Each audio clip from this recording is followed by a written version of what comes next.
Firman Tuhan untuk hari ini yaitu dalam Lukas 24 ayat 50 sampai 53. Lukas 24 ayat 50 sampai 53.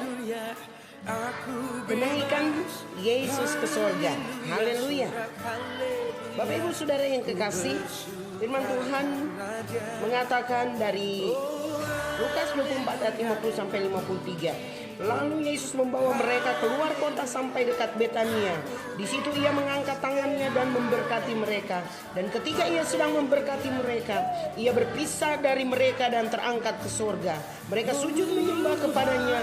Lalu mereka pulang ke Yerusalem dengan sangat bersukacita. Mereka senantiasa berada di dalam bait Allah dan memuliakan Allah. Amin. Puji Tuhan.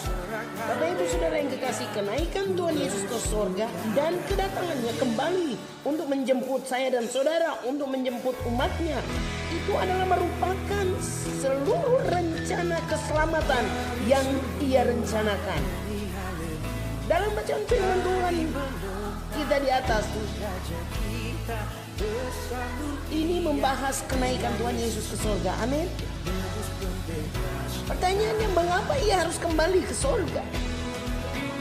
Alkitab memberikan beberapa jawaban. Mari kita belajar bersama-sama.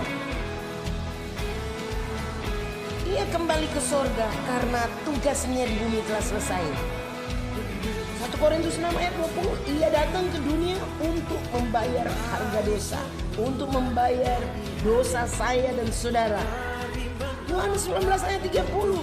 Di kayu salib ia selesaikan pembayaran tersebut lewat karya terbesar, lewat salib. Dan Wahyu 8 ayat 8. Jika kita tidak menerima pembayaran yang ia telah lunasi, maka saudara, kita akan bayar keselamatan kita dengan darah kita sendiri. Atau kita binasa untuk selama-lamanya. Seperti yang dikatakan Yohanes 3 ayat 16. Terakhir, barang siapa yang percaya kepadanya tidak binasa, melainkan beroleh hidup yang kekal. Artinya saudara, kalau tidak Yesus mati lewat salib, kita yang harus membayar keselamatan kita dengan darah kita sendiri. Amin. Makanya kita bersyukur bahwa lewat kematian Yesus kita diselamatkan. Amin.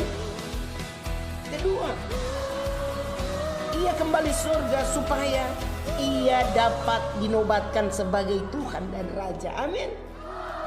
Di dalam Yohanes 3:31, penobatannya sebagai Tuhan tidak dilakukan di bumi, karena ia bukan berasal dari dunia. Amin. Makanya dia kembali ke surga. Yohanes 18 ayat 36. Penobatannya sebagai Tuhan harus dilakukan di surga, karena kerajaannya bukan dari dunia ini. Penobatannya sebagai Tuhan dilakukan di surga, karena ia adalah kerinduan dari Bapa, Allah Bapa. Amin. Filipi 2 ayat 10. Kerinduan dari Tuhan Yesus Kristus. Yohanes 17 ayat 1. Dan kerinduan dari Roh Kudus. Yohanes 16 ayat 14. Dan yang terakhir yaitu ia kembali ke surga supaya Roh Kudus dapat menolong saya dan saudara. Roh Kudus dapat menolong umat Tuhan dan gereja. Haleluya. Yohanes 7 ayat 9. Roh Kudus tidak akan datang ke dunia kalau Tuhan Yesus belum dinobatkan di sorga. Yohanes 16 ayat 13. Roh Kudus datang untuk memimpin saya dan saudara, untuk memimpin umat Tuhan dan gerejanya ke dalam kebenaran.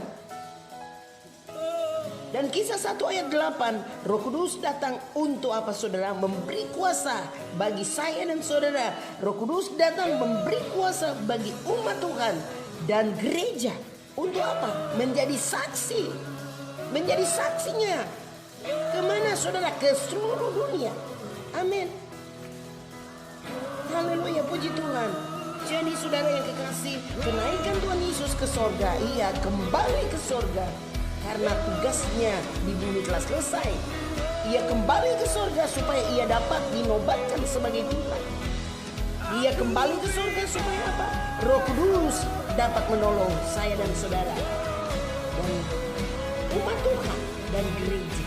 Haleluya. Puji nama nama Tuhan. Shalom Elohim.